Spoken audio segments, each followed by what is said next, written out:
This is draft season, or at least the middle, I guess, of the actual draft. John Schmeelk, Tony Pauline, Eric Crocker with you. Draft season's reaction to round one of the NFL draft, which was a wild, wild ride. This podcast is presented by Tommy Hilfiger, a PVH brand and an official partner of the New York Football Giants. All right, guys, we have 32 picks in the books, a lot of it. And I guess we'll start here, the top 10, right? There were a bunch of trades, 9 in total. We'll get to them.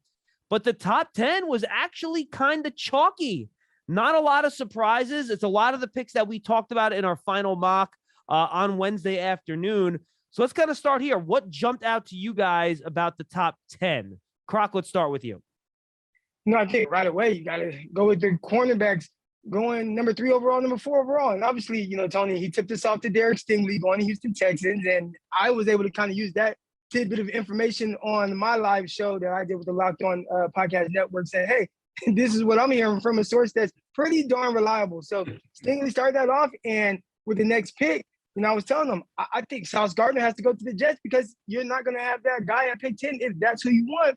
As you know, Sauce Gardner gets picked, and then Thibodeau follow with that. So I think just seeing how high the cornerbacks went, especially after a couple years ago, 2 corners going in the top 10, and I don't know if the teams necessarily like any of those picks, teams still shooting their shot with the cornerbacks. Yeah, I think you start at the top. Obviously, Trent Baalke won the war in that war room in Jacksonville when they took Trayvon Walker. And by the way, Tony, I had to laugh. Ian Rappaport, right after the pick, makes the thing. They're united, and they've had this decided together for 3 days. I'm sitting there laughing. I'm like, that's fantastic. Yeah, I'm sure about that. But anyway, Trent Baalke won that. When did I like Ian, so I'm not going to say anything. No, he's the best. I love Ian too. Yeah, I like Ian. But then again, I had that article back on March 25th that they were considering Trayvon Walker with the first pick. A lot of people didn't believe it comes to fruition. I agree. The corners going 3 and 4. Derek Stingley. The thing with Derek Stingley, it was Lovie Smith that was pushing for Derek Stingley, as I reported. The Giants taking Thibodeau at 5 rather than 7. But when you look at it, it made complete sense because you had Carolina there at 6. Carolina wanted to trade out. Don't know if Carolina was going to be able to trade out, but from the Giants' point of view, the Giants are sitting there at 5. They're like, look, Carolina's here at 6. If Carolina trades out to a team that wants Kayvon Thibodeau, we lose out on Thibodeau. If we take Thibodeau now, there are 3 offensive tackles still on the board. If Carolina takes one of them, we still have our choice of the other 2 who we also like. So I thought the Giants' strategy was stellar. I mean, their moves were absolutely outstanding. I thought Drake London at 8 was a bit of a surprise. I thought it was going to be Garrett Wilson. I wrote yesterday before the first round started, it was going to be a receiver. I think Seattle was a big beneficiary of the fact that the offensive tackles went later than many of us expected because Seattle's that was sitting there. Aquano's falling, Evan Neal's falling, Charles Cross is falling. They want an offensive tackle. They wanted to trade down, but when they couldn't trade down, they're looking at Charles Cross, who was graded by many teams as the number 1 tackle in this draft. They have their building block piece at the left tackle spot. Yeah, I remember in our mock, Tony, on Wednesday, you had Seattle targeting Penning there because all 3 of the tackles were off the board. They were able to just sit and pick and get Charles Cross, which I agree was really great value. Croc, what did you think? And this was a banner year for wide receivers, 6 wide receivers in the first 20 picks. First time that's ever happened. First one went at number 8. Tony mentioned Drake London, Garrett Wilson at 10.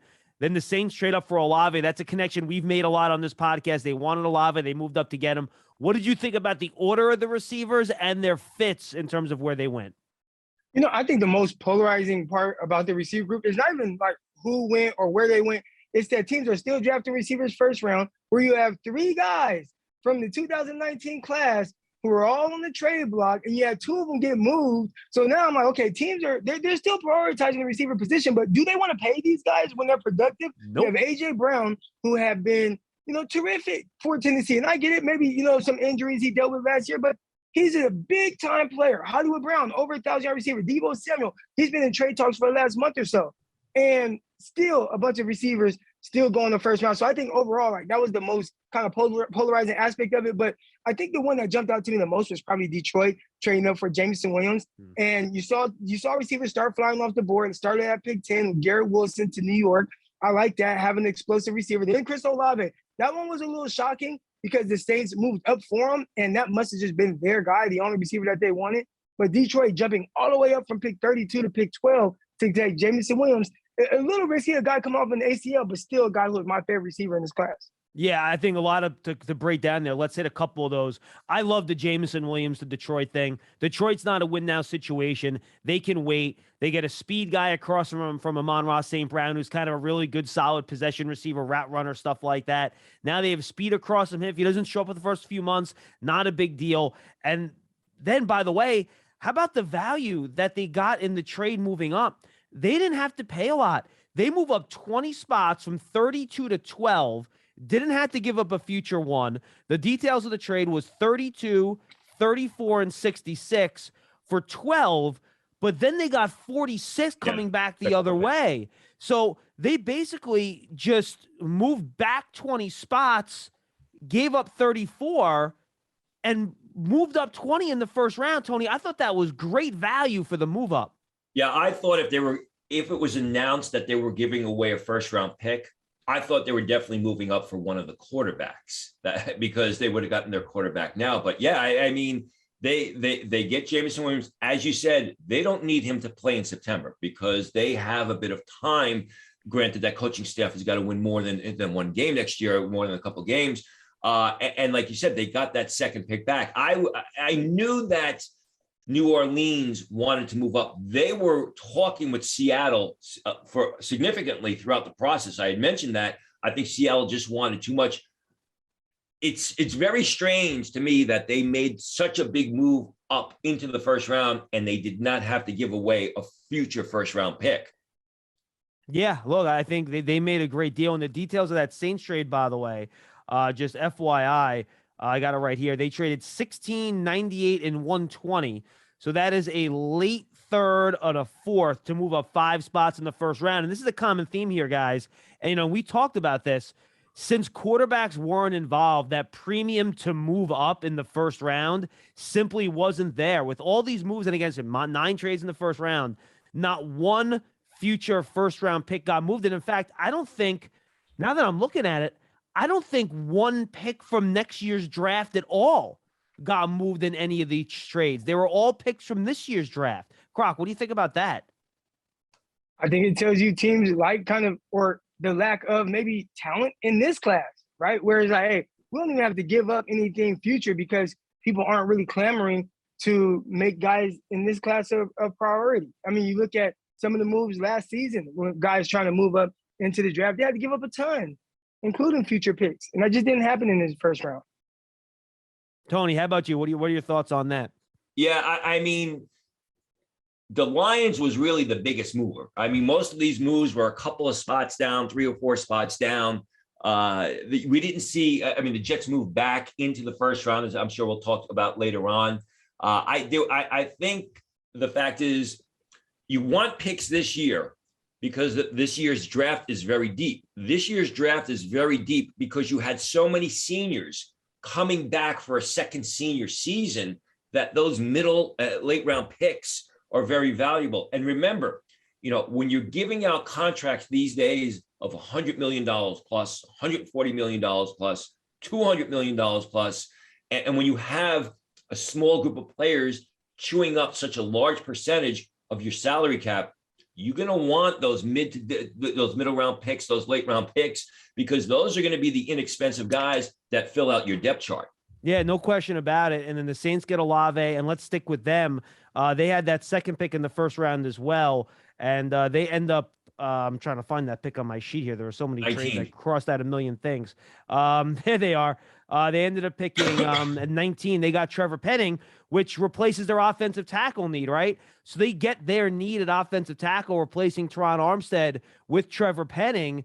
And they could sit there and do it. And I think all of us were surprised that Penning got to 19 in almost all of our mocks. I think, Tony, he was off the board well before then.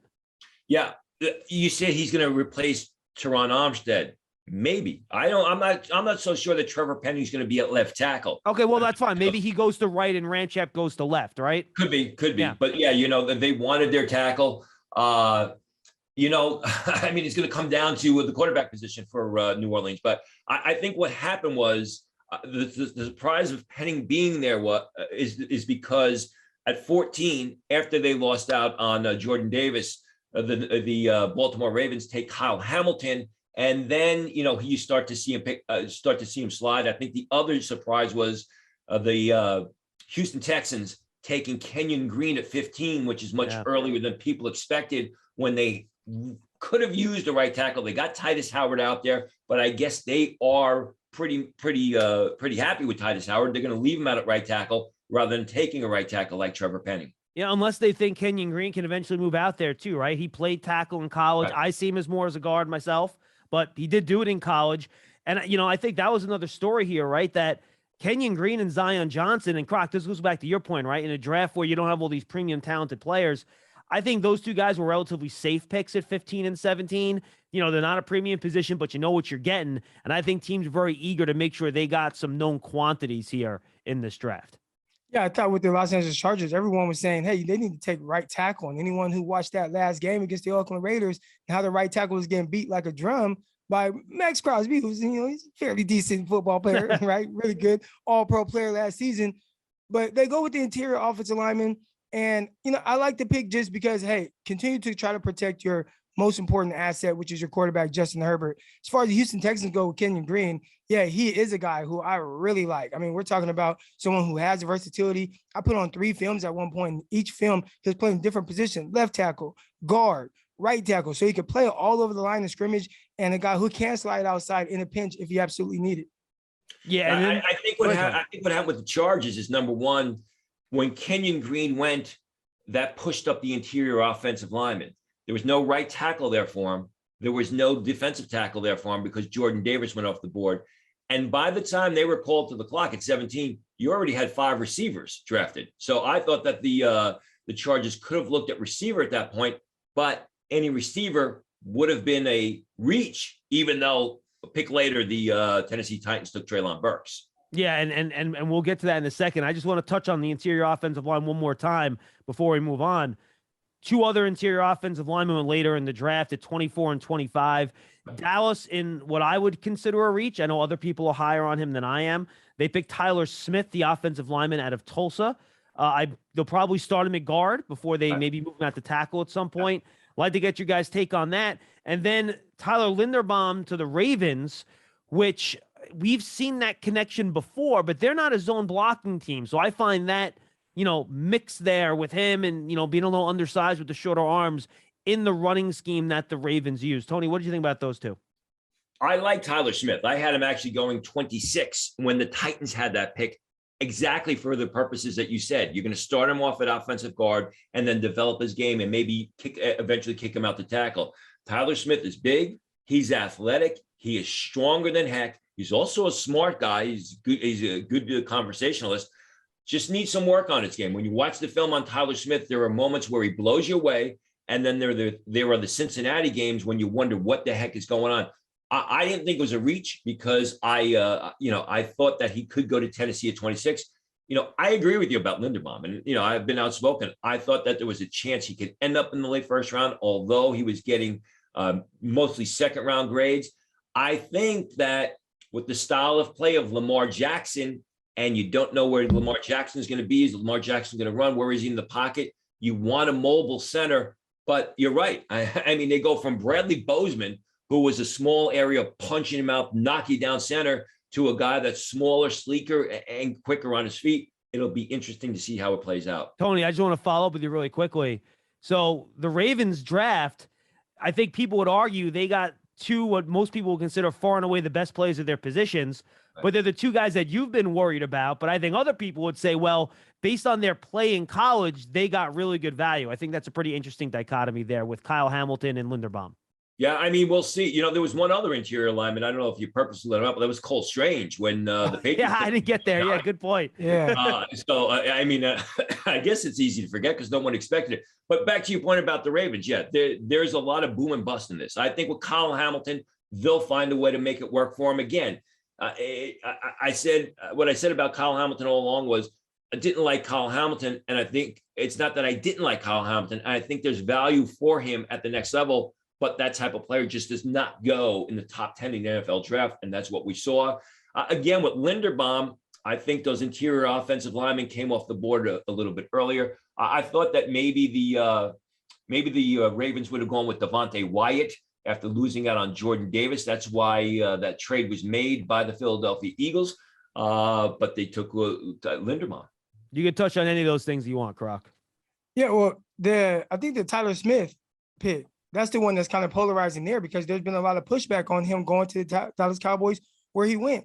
I think I looked at it more like a very athletic receiver that just needs a little bit of polishing, right? I mean, he can improve in areas with his technique and some of the coaching there in that Tulsa, you might hit or miss on having the big time coaches there, but he's a guy that possesses all the traits that you want. And I don't think a lot of people are throwing out there, oh, he's very rare. I mean, raw. He's very raw.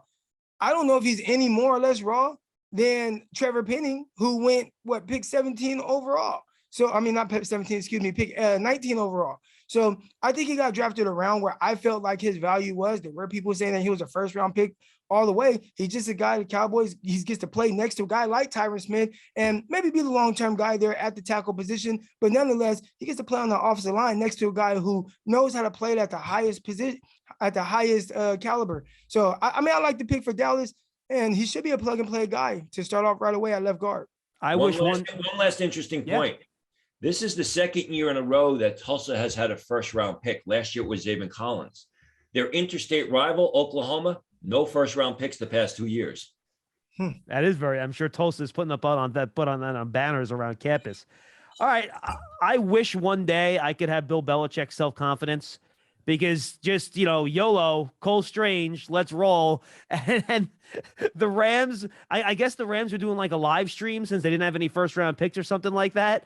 McVay's and their general manager's reaction to that, Croc. Oh, man. All you can do is laugh because I think all of us had the same exact reaction. I like Cole Strange as a player, too. I think he's a good day 2 pick. But, first round. Wow. Yeah, well, Bill Belichick, I don't think he cares too much about what anyone else thinks. Nope. Like, listen, I got all these Super Bowl rings. I've been to all these Super Bowls. I'm going to do what I feel is best for our team. And most people thought that the value on that was pretty poor, right? Cole Strange was a late day 2 caliber guy on most people's boards, except for maybe the New England Patriots. So I think the biggest question is, could they have Wade that got him in that same range in the second round? I think most people would say yes, but he went up there, he got him. Maybe there's another team that was thinking the same thing as he was, and he didn't want to trade to have to move up in front of someone.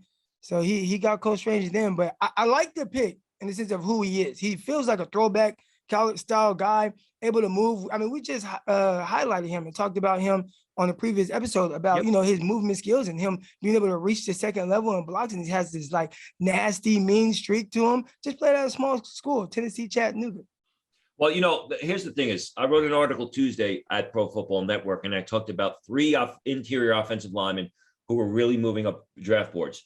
Cam Jurgens of Nebraska, Luke Gadecki of Central Michigan, as well as Cole Strange. And the word was that Cole Strange had moved into the second round. Someone earlier this week told me that Cole Strange could go late first round. And I was like, that's not going to happen. No way. That's crazy. Sure enough, he goes late first round. So it's one of those things where there were some people, granted, there were only a few who thought he could slide into the late part of round 1. And what happens is when you get into those final selections, teams look at the board, they start to make some questionable, if not surprising selections. And that's what this was.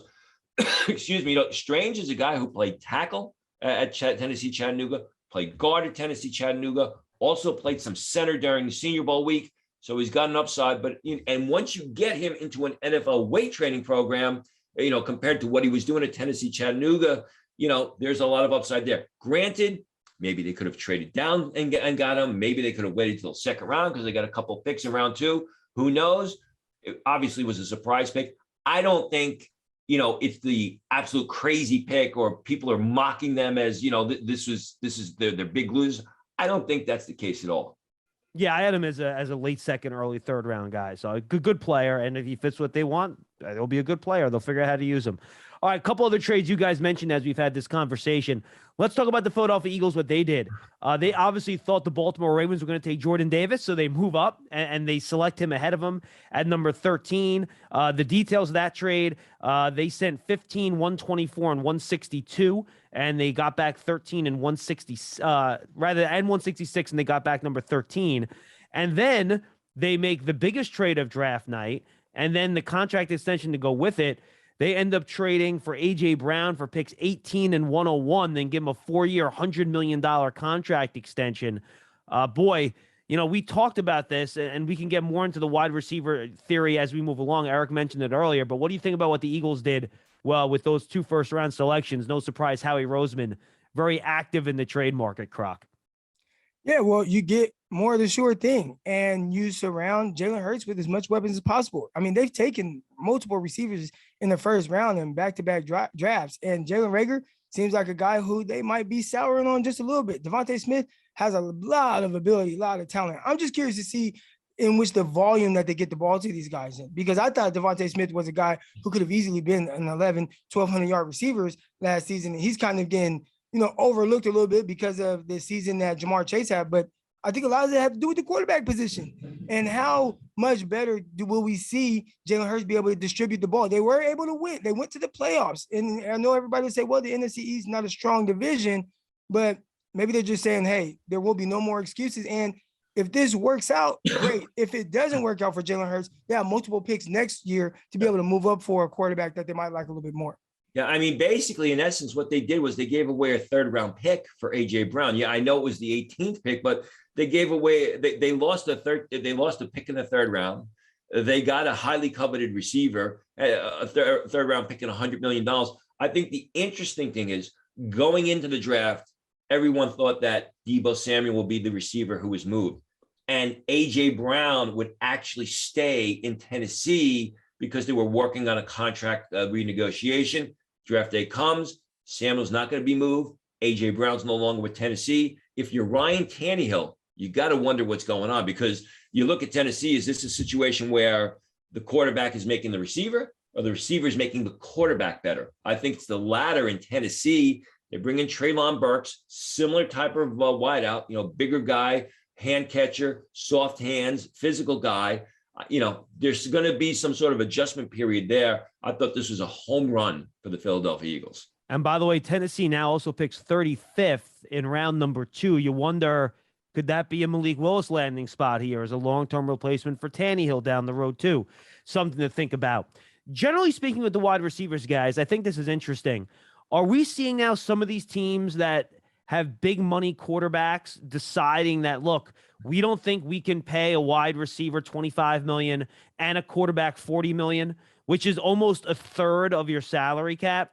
We saw the Packers make that decision. We saw the Chiefs make that decision. We saw the Cowboys make that decision with Amari Cooper. Now, other teams are doing it. The Raiders are paying Derek Carr a decent amount of money. They trade for Adams. Stephon Diggs, they're paying him. They have Josh Allen. I think it's interesting how teams are deciding, well, we think we can find a cheaper wide receiver that's maybe not as good, but we can find him in the draft, and our quarterback will elevate everyone else, and that's why we're paying him that premium amount of money. I think seeing these different strategies, Croc, is interesting.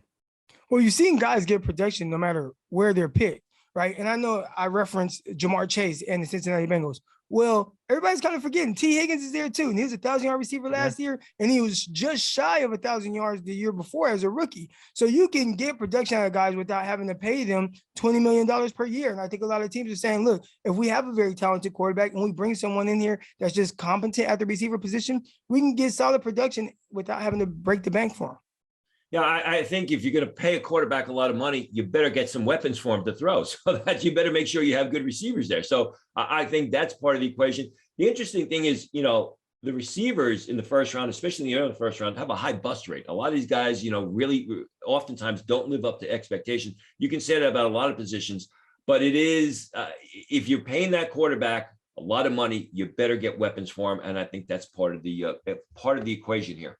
And then you mentioned, I thought it was pretty funny, the comp that's been made for Treylon Burks has been A.J. Brown in a lot of circles. And then, bam, you trade A.J. Brown? All right, we got your replacement, and we're going to pay you $20 million less per year. Not a bad deal for the Titans there, I don't think, Croc.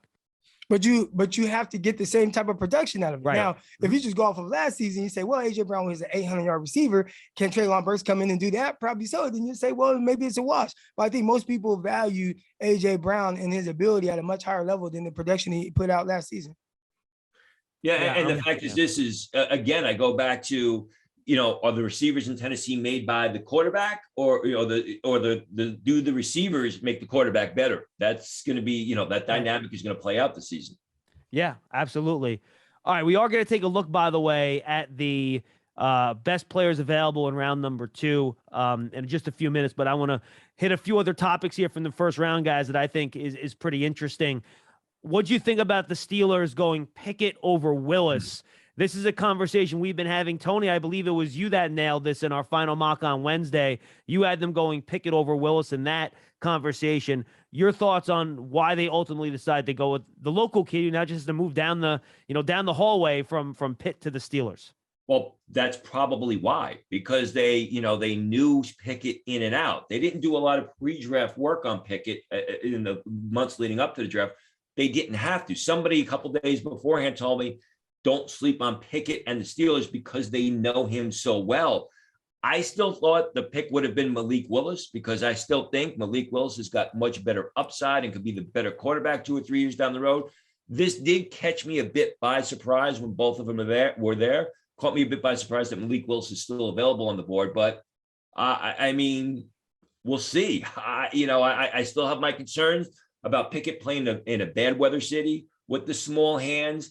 But, information is key when it comes to the draft.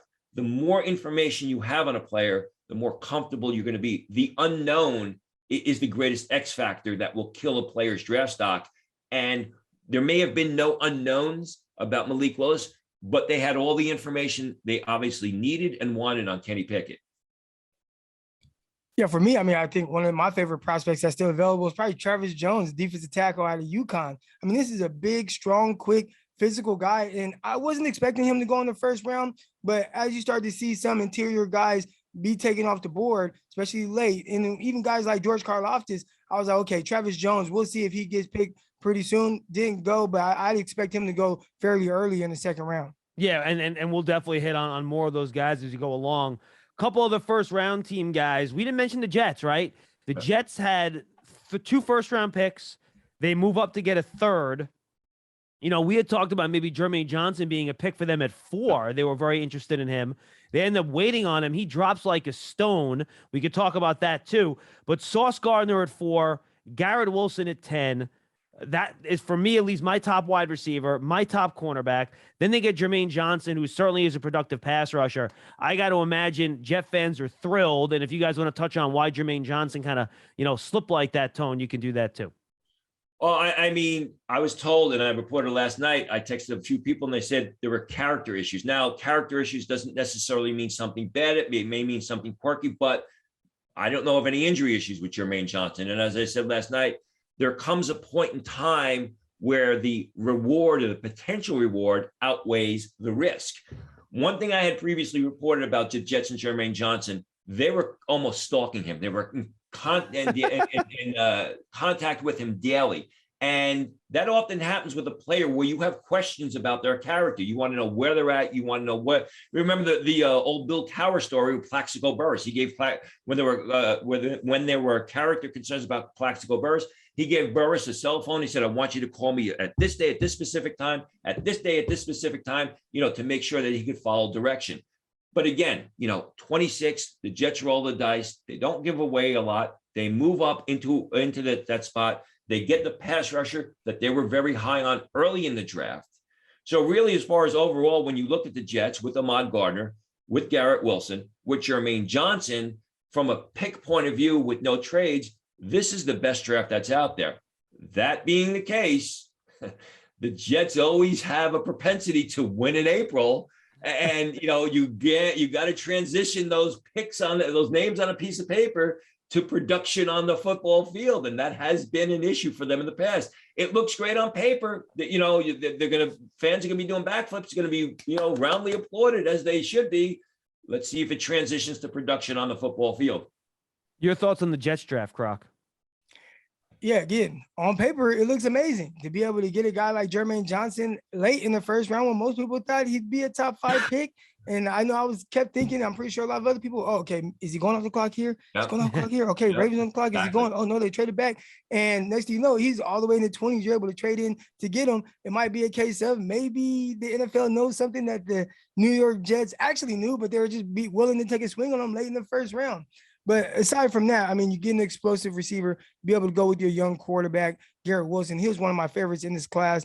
The body control, the hands catcher, the run after catch ability, the craftiness in routes remind me a lot of Stephon Diggs and the way he was able to contribute out at Ohio State. So, yeah, I mean, I like a lot of what they did, especially with Sauce Gardner. And I'm curious to see how exactly they use him. And what's the snowball effect of drafting Sauce Gardner? They just paid DJ Reed $33 million this past offseason.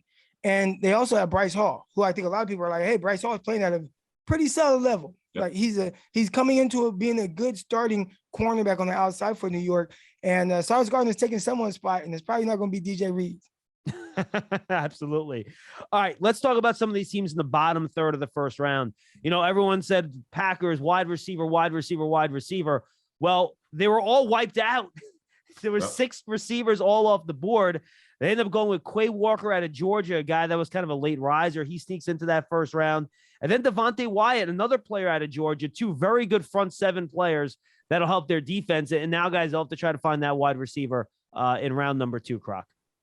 Well, I wasn't expecting either one of those teams to take a receiver at that time. I think a lot of people tried to force the need on them. You look at the Kansas City Chiefs and what they did in the offseason. Yeah, okay, of course, they traded away Tyreek Hill. But they did sign Juju Smith-Schuster. They did sign Marquez Valdez-Scantling. They do have Travis Kelce, who's one of the best pass catchers in the entire NFL. So I thought there were plenty of weapons, along with Mecole Hardman, who was a second-round pick a couple years ago, who still can contribute at the very least as a wide receiver 3 on that team. So I thought they were solid there. I think it's some of the picks that they decided to go with, especially at the cornerback position, going with Trent McDuffie for Kansas City. I mean, this is a team that they like to get in teams' faces, and if you think that, okay, with a lot Travarius Ward in the free agency, he's a strong press man cornerback, go play against other teams' best receivers. Well, Trent McDuffie's not that. He played a ton of off, a ton of press bill. Not say he doesn't have the feet and the ability to do so, but it wasn't something that he put on film a lot, and where as a strength of his, as opposed to what they just lost. So I think with Kansas City, that was probably the questionable part about any of their picks. Trent McDuffie, I like him, and I like the value of being able to get him at pick 21. It was just Kansas City and their scheme that was questionable. Tony, what do you think? Kansas City or Green Bay you want? I think give me both. Well, I mean, I had said all along that Kansas City would have taken a receiver if there was one available that they liked. Otherwise, they were going defense, and that's what they did. And I think with McDuffie and George Karlaftis, they filled 2 needs with 2 good players. Everyone had them taking Boye Mafe, but I don't think they would have thought that George Karlaftis was going to be available. It's good value. They were the clock with the 30th pick, and you look at the types of defensive ends that they have, pass rushers they had, Frank Clark, Melvin Ingram. They like that sort of smaller, quicker, sleeker, athletic pass rusher, so that fits the mold. McDuffie, there was word that they really liked Kyler Gordon, but when McDuffie started to fall through the first round, I guess they figured that, this is just too good of a value to pass up. Let's see if we can move up and get him. Excuse me. Packers, the same situation. The Packers were going to take a receiver if one that they liked fell to them, as I reported. I thought that they may trade out of round 1. I thought Quay Walker went a little bit earlier than I expected. I did say that while Nakobe Dean was dropping down boards, Quay Walker was rising up boards quickly. I didn't think he was going to go in the first round. But when you compare him to his teammate, Nakobe Dean, he's more of a 3-down linebacker. He's more of a guy that, you can play him in pursuit against the run. You can blitz him up the field. On 3rd and 8, when it's a passing down, you can leave Quay Walker on the field because he's taller. He's as athletic as Nakobe Dean. He gets great depth on his pass drops. Devontae Wyatt, I thought, was an excellent pick. There was talk that he was going to end up in the late part of round 1. That's exactly what he did. Again, if you're Aaron Rodgers, you go back, you got to wonder, they got to get me some targets to throw to. And both those teams do have second-round picks at 50 and 53. Lots of them. Packers again at 59, Chiefs at 62. So they do have multiple picks here coming up around 2 if they do want to fill that wide receiver spot. Let's talk about scheme fit, Croc, at corner. What do you think about the Kyer Elam pick for the Bills at 23, moving up ahead of Dallas to pick him? I view Elam as a little bit more of a press man type guy. Now, if you would have switched Trent McDuffie and Elam, I think they would be perfect fits for each other. But either way, I really like Kyer Elam. I think if he just cleans up his technique just a little bit, I know we say that about a lot of guys coming out, but he can be a little grabby at times. Dude, you have all the ability, all the speed, the length to really be I don't want to say shut down cornerback because I don't know if those exist anymore, but a guy that can consistently challenge receivers at the catch point. How much man coverage will Buffalo run? They've been known to kind of play a little bit more quarters, off coverage, but having a guy like Tre'Davious White, he's coming back off of the knee injury. I like him playing opposite, especially a little bit more than what they've had previously, which was kind of working through having Levi Wallace out there at the cornerback position, who's a little bit of a liability. Yeah, I mean, Elam is, I'm glad I had McDuffie rated slightly higher than Elam. I always liked Elam. He's a little bit taller than McDuffie. He's actually about 2.5 inches taller than McDuffie. He's faster than McDuffie. He's got a bunch of upside. I think they'll be able to use Elam in a variety of schemes. I had him as a potential late first round pick. I was I was very satisfied to see him go there. I think Elam probably has more upside because of the size, because of the fact that he's still raw and rough around the edges than McDuffie does.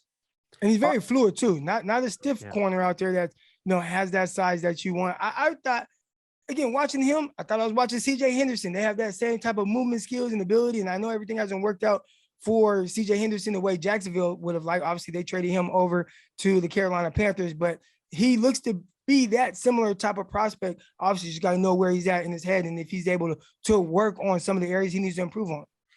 All right, we got 3 more picks we haven't touched on, guys. So let's do that before we get to our second round, guys, that we like. Trayvon Walker went 1 to Jacksonville. Then they moved back up into the first round. And the pick I really liked, Devin Lloyd, who I think will be a real nice leader on a young defense, Tony. And I think, him and Walker can kind of combine here to kind of put together a nice little defensive front. I love the player. I understand the pick, but the fact is just, I'm surprised that after Trayvon Walker at 1, they didn't go more offense. When I made the trade up, I was looking at my board and I said, except for Trey McBride, I don't know who else they're going to draft on offense. And then they take Devin Lloyd. So again, I think Devin Lloyd was great value here. I've always been very big on Devin Lloyd. I have him rated much higher than everyone else on the outside. He's a complete 3-down defender. He's great in space, gets stepped on his pass drops. He sells out up the field on the blitzer, making plays behind the line of scrimmage. I like everything about it, though I was a bit surprised because I would have thought at this point in time, Jacksonville would have started concentrating on offense, protecting Trevor Lawrence, getting him weapons to throw the ball to. And they traded away a pick at the top of round 1 and some additional choices to move up and get Devin Lloyd. They must have really loved him. Yeah, it was 27. They traded 33, 106, and 180. They still have 2 picks at the top of the 3rd round. That's the next time they're going to select at 65 and 70. So Jacksonville will try to fill their needs on offense there. Croc, you could touch on that. And then you had the 2 safeties go off the board at the very end of the round. Dax Hill and Lewis Seen, 2 very different players, even though technically they play the same position. Yeah, they do. I mean, they do, but they don't, right? They're listed at the same position. But Dax Hill, he was a nickel cornerback and more coverage guy. There's guys like Jalen Petrie, who's listed as a safety, but he plays kind of in that nickel range, that star. But he's not asked to do the same things that Daxton Hill was asked to do at Michigan. This is a guy who has really sticky coverage. He has the ability to run with guys on vertical pushing routes, mirror and match guys. He's very tough. He has solid size. I wouldn't be surprised if this is someone who could play on the outside as well. I mean, he's that fluid of an athlete at the cornerback position. So I like that for Cincinnati. It gives them that versatile chess piece to go with Bates and what they have on the back end there. And then Lewis Seen, here's my favorite safety in this class as far as being a pure safety with having that ability to play from a high ground, kind of lurking, chase down guys, close down on run plays, passing routes, his ability to run with vertical routes and kind of match things that push vertically. I think he does a terrific job of that. Plays with his hair on fire. That's something I really like about him. So, yeah, I think those are 2 good picks. I was really surprised that Daxton Hill wasn't taken by Kansas City Chiefs a pick earlier.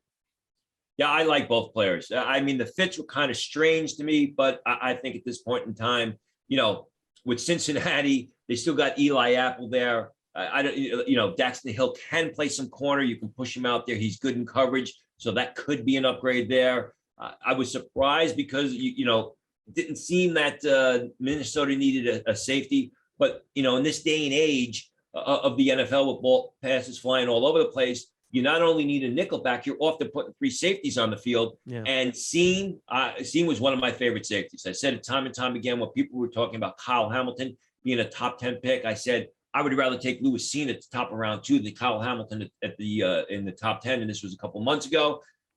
Obviously Hamilton falls, Scene moves up in the first round. He's got great range. He's got terrific ball skills. And more, I think these types of safeties are going to move earlier to the draft, because whether it's Lewis Scene or Daxton Hill, you can place these guys over the slot receiver and you're going to lose nothing. All right, guys, let's get to the second round now. With all these trades, it's a mess. Tampa Bay, Minnesota, and Tennessee now own the top 3 picks of round 2. Then the Giants up at 36. Texans at 37, Jets at 38, and then it gets a little bit more chalky, less movement with the rest of the picks there at the top of round 2. Croc, you already mentioned Travis Jones, a guy that I really like. He's one of the top players I have left on my board as well. Who are some of the other guys that you're keeping an eye on that you think might go early in round 2? And maybe, you know how it goes, GMs go home, they sleep, they wake up, they go, yo, we got to trade up to get this guy. Who are some of the guys you think these teams might be targeting to move up and get, Croc? Yeah, I jumped the gun a little bit with Travis Jones, but yeah, still like him there. But Nakobe Dean, I mean, this is a guy who's probably a top 20 player on most people's draft boards, and he's there at the start of the second round. A guy that has big time ability, but I think most of the concerns are going to be, didn't really test, and the lack of size. The ability to run sideline to sideline, that's there. The ability to make plays running downhill, that's there. I was a little surprised to see his counterpart linebacker taken before him, but Nakobe Dean, that's got to be the guy that's at the top of most of these teams' draft boards. When does David Ajabu go off the board? You go back to what we said about Jermaine Johnson. At some point in time, the reward outweighs the risk. Excuse me as I turn my head because my board is to the left here. That's all right. Matt Corral is still on the board. Boye Mafe. I mean, everyone thought that Boye Mafe had an opportunity to be in the first round. I think, as I said earlier, when Karlaftis is there, that kind of ruined that, because I don't think the Chiefs thought that Karlaftis was going to be available. You still got Desmond Ridder on the board. I think he's going to come off early to the Seattle Seahawks, and of course Malik Willis. When does Malik Willis come off the board? A lot of people have got to be surprised that he's still available when the first round closed out. Yeah, how about Arnold Ebiketie? You mentioned Boye Mafe. That's another guy, right? I think for teams that want pass rushers, Ebiketie and Mafe are probably going to be 2 guys that I could see teams targeting and maybe trying to move up guys. And the other position where I think real quick, Nick Benito too. That's another guy that can come off the edge who is still available. Yeah, no question. And then Kingsley Enagbare too, if you like him, another pass rusher there.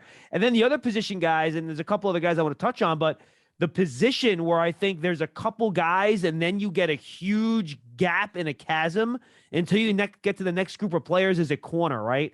Kyler Gordon and Andrew Booth. And then you might, in my opinion, and maybe I'm crazy, I'm not sure after those 2 guys, you have another cornerback taken in round 2 at all. So I think those 2 players could be players that teams might be targeting here too, Croc. Yeah, Andrew Booth. And Gordon, I'd expect him to fly off the board immediately. I still lean more towards Booth, but I think, the injury and not having testing and things like that, I think that's kind of scaring some teams. But if you just watch the film, the athleticism jumps off the charts. So that's not something I'd be necessarily worried with from what I've seen with Booth. Tony, what about those corners? I would be surprised and disappointed if Roger McCreary is not a second-round choice. And I feel once he gets out of the first 15 picks of round 2, he's great value. I mean, we've talked about him to death here, and we all seem to like him. Obviously, as we said, he was going to be downgraded because the lack of height, the lack of arm length, and didn't run a great 40. And that's not a good combination, but he is a tremendous corner. There was concerns about Andrew Booth's speed. And when he never timed because he had the sports hernia surgery, those concerns were kind of multiplied some. So you don't really know what you're getting as far as an athlete's concerned with Andrew Booth, which is why he fell. The other position that we could see somebody quickly come off the board when the round 2 begins is tight end. I think Trey McBride is going to come off quickly because, you mentioned there's a big drop off after those cornerbacks to the next tier of cornerbacks. Really, after it's Trey McBride and everybody else at the tight end position. I mean, Greg Dulcich of UCLA has kind of taken a bit of a tumble in recent weeks. Jeremy Ruckert's got the foot issue. So I think Trey McBride is going to go a little bit early, could come off the board within the first 12 picks around 2. No, Antonio, you're right. I actually printed my little big horizontal board here. I actually printed it. I didn't see McCrary there in the second round. You're right. He is the guy that should go in round 2. Absolutely. I'm with you on that 100%. Jalen Petrie, another guy. Talk about a safety. Him and Jaquan Brisker, I think, are 2 safeties, too, that probably should fly off here at some point, depending on what teams are looking for. I think both guys are wonderful players and will be impactful. I really think we're in the meat of the draft, you guys. You talk about getting good value for your picks. I think the next 15 or 20 picks, you're going to get some really good value, and I think those 2 safeties are 2 of the guys will be in that mix, too. I want to see if the NFL is going to be as high on Jalen Petrie as most of the media, because he's a guy with the position that he played, kind of that star guy. You kind of look at what you're getting from Jamal Adams, kind of playing around the box, kind of almost like an extension of an outside linebacker. He blitzes off the edge, making tackles, things like that. But as far as coverage, as a safety, there weren't the 2 high or single high snaps. And when he was in coverage underneath, there was a lot of match stuff where he didn't have a whole lot of responsibility. There weren't the man reps that you think you would see from a guy in that position. So I'm curious to see, what did the NFL think about Jalen Petrie? I know we're going to find out today.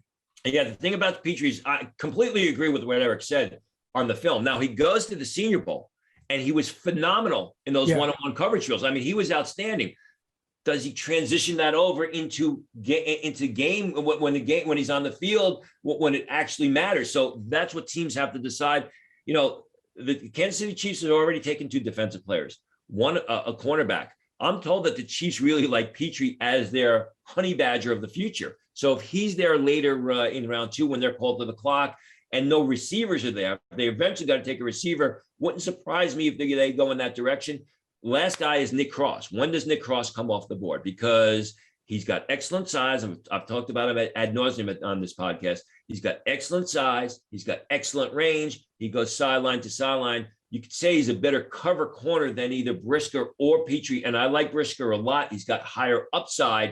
It's going to be interesting. He could go earlier than people think tonight.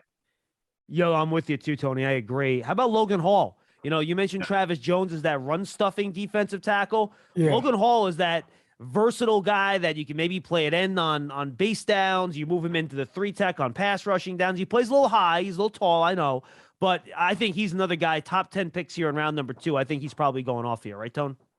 You would think so. I mean, there was talk that he could slide into the late part of round 1, but where is the fit? I mean, Tampa Bay sitting at the top with that first pick. They could take Trey McBride. They also need some help on the inside next to Vita Vea.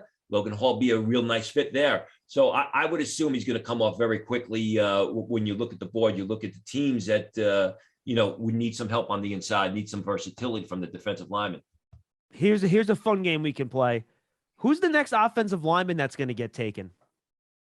Ooh, that's tough, man. Let me pull up my. Anybody jump in? Okay, how about I'll go first then. I'm going to give you 2 names. I'm going to say either Cameron Jurgens, the center from Nebraska, or Luke Gadecki. From what I'm hearing, now I have Gadecki as more of a 3rd-round choice, but I'm told he could go early 2nd round. So keep an eye on that. Yeah, you're really right. I mean, after that, it's Abraham Lucas, but he's more 3rd round Abraham Lucas. I mean, how about Bernard Ryman? Yeah, there's another guy. Yeah, but Ryman could come off the board within the first 15 picks of round 2. That makes a lot of sense. I haven't gotten to my tackle board yet, but that also makes sense as well. Yeah, look, and I just think it's kind of a mess here with the offensive lineman. I think that's more of an end of round 2, especially with the interior guys, than a top of round 2 situation. Croc, how about the wide receivers? We had the 6 in the top 20. I think a lot of us thought there might be a run between 20 and 32. Well, the run happened between 10 and 20. So the late run never happened. And you kind of have that second group still on the board, right? You got Sky Moore, who's more of that inside slotty, quicker route running type guy, yards after catch. Then you have the 2 vertical guys. You got Pickens and you have Watson. What order do you think these guys are going to kind of fall off here in round 2? And Pierce. And again, maybe I'm just higher on Alec Pierce than He's a a good lot player. of other people, but I like everything that I've seen from him. And I think out of the guys that we're talking about right now, I think there are the least amount of question marks with Pierce and his ability to be productive where he wins, which is outside. He can win inside. He's a good hands catcher, contested catch guy. He showed and possesses speed to win over the top. I think he's a guy that I would maybe lean to pick even more so over some of the other names, even though he might not be quite as athletic as a Christian Watson or a Sky Moore. Definitely, George Pickens has a name, but I don't know if George Pickens is just better than Alec Pierce right now. And I know more of what I'm getting from Alec Pierce as opposed to George Pickens, who missed most of last season with an injury. Yeah, Pickens is a better athlete. I think Pierce is the more polished receiver. You look at that, the way the second round opens up, you've got the Bears with the 7th pick in the 7th round. You've got the Colts with the 10th pick of the 7th round, a second round. So you got to think of the Colts need a receiver. They need a speedy receiver. You got to figure Sky Moore would be a perfect fit for them. That 7th pick of second round, number 39, Chicago. They could go they could go Christian Watson. They could go Pickens. They could go Alec Pierce. I think Alec Pierce is going to be the guy of that group that is more ready to take the field, more ready to produce. You can say that Pickens as well as Watson could be the better player 2 or 3 years down the road. It's just a matter of what Chicago wants. And then you got the you got the Browns at 12. Yeah, I was about to say the Browns at 44. Yeah. Yeah. So you're going to have the receivers. You're going to have at least, I would assume, and you got the Ravens at 45. So you could have 3 or 4 receivers come off the board within the first 15 picks of round 2. And then I mentioned the Chiefs and the Packers at those picks at the end of the round. Do you guys think, 2 guys I want to ask you about, I don't think we've really mentioned these guys on the show, so I think this is a good time to talk about them. Do you guys think either John Mechie or Jalen Tolbert get into the back end of round 2? Those would be the other 2 guys I would think have a chance. I really like Mechie. I'm high on him. And I mean, this was a guy who wasn't just productive last season. He went crazy, but I mean, even the year prior as well. I think big time ability, being able to catch the ball down the field. Teams are going to like that big ball ability that he has, as well as the potential to be like a pure high volume pass catcher over the middle. So John Mechie, I think he's going to get slept on just a little bit in this class. Someone who I think should go second round. Yeah, I mean, after Sky Moore, after the guys that we already spoke about, Mechie's the only guy on my board that has a solid second round choice. So I would expect him to get into round 2. You look at the Chiefs, they close out, or they don't close out. They've got the 62nd pick, the 30th selection of round 2. Keep an eye on Calvin Austin there. Calvin Austin of Memphis. I mean, if you want a Tyreek Hill type of replacement, you want that type of receiver. That's a good one. Calvin Austin, 5'7.5". It's only 170 pounds. Ran a 4.32 at the combine. Plays faster. It's going to help you in the slot. Can line up out wide. An outstanding return specialist. And John, as you know, Wednesday at the Senior Bowl, when it was pouring rain and everybody was slipping all over the place, Calvin Austin was running superior routes. No one could stay with him because he was cutting on a dime, getting in and out of his breaks with balance, with body control. And he was one of the few guys that was consistently able to stay on his feet on that turf as the rain was pouring down at Senior Bowl practice. And he caught everything. And the problem is he's 5'7.5". I mean, if he was 5'11.5", Calvin Austin is probably one of those guys that we're talking about the top of round 2. Yeah. Big time ability. And I think people will, continue to kind of point to his lack of size, but he's actually built well. So, he weighs about 175 pounds, but he's only 5'8". So it looks good when you see him out there on the field, but that's a guy that was able to win at all levels at the Senior Bowl. The corners, and I was watching them, I know how these corners feel out there and I can sense it. And they did not know how to cover him. It's like, okay, do I press him? Do I try to get hands on? Okay, do I kind of bail out? Okay, do I bail on my technique? Do I play off? They were trying to figure it out. And as they're doing it, he's just kicking their butts every single rep. Yeah, the guy gets separation. He's fast. I mean, no one got more separation than he did at the Senior Bowl. I agree. And I will happily be the lone person on Jalen Tolbert Island. I think he's really good. He's a guy that can do a little bit of everything. I think he'd be a really solid late second round pick if a team wants to go there. Where do you think the running backs are going to go here? No running backs in round 1. Though Breece Hall to the Bills thing didn't happen. What do you think some potential landing spots, guys, for the running backs in round 2 might be? Tony? Well, I'm pulling up my mock draft as we speak. I mean, there's some talk the Jets could use another running back to partner with with Carter. How I don't about know. Houston? Who do I have here? I'm looking. Keep talking because I'm No, looking. no worries. I think Houston could be a spot here. They've been trying to get that running game right. You know, if they basically had no running game last year. I wonder if the Texans at some point might decide to go running back. I think that pick at top round 2 might be a little rich, but I think they're a team that might want to go there too at some point. Seattle Seahawks possibly Seattle, if they don't go with Desmond Ritter is a landing spot, is a spot for a running back. We may only accept it may be Breece Hall in round 2, and then the next group of running backs may not come off the board until round 3. Maybe Isaiah Spiller. Well, you got Buffalo. Hang on a second. Buffalo at 57. I have them taking Isaiah Spiller to fill a need there. Yeah, I'm looking. I don't see any other teams with an obvious running back need. Yeah. If Walker gets out of round 2, I think whoever gets him in round 3, I think would be getting a heck of a value. Yeah, I would agree. I like Walker.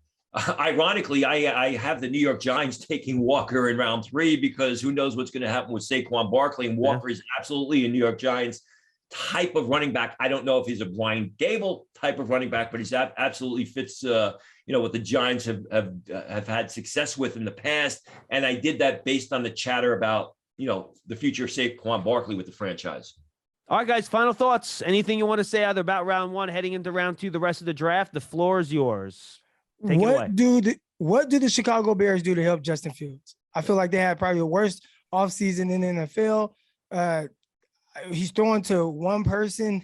See what happens at the running back position. Their offensive line was a mess as well. What are they going to do on day 2 to really help their young player? They got 2 picks in the second round. When does Malik Willis come off the board? I mean, does Tampa take him with their first pick in round 2 as a future quarterback? Minnesota, Tennessee, the New York Giants. Maybe I shouldn't say that too loud.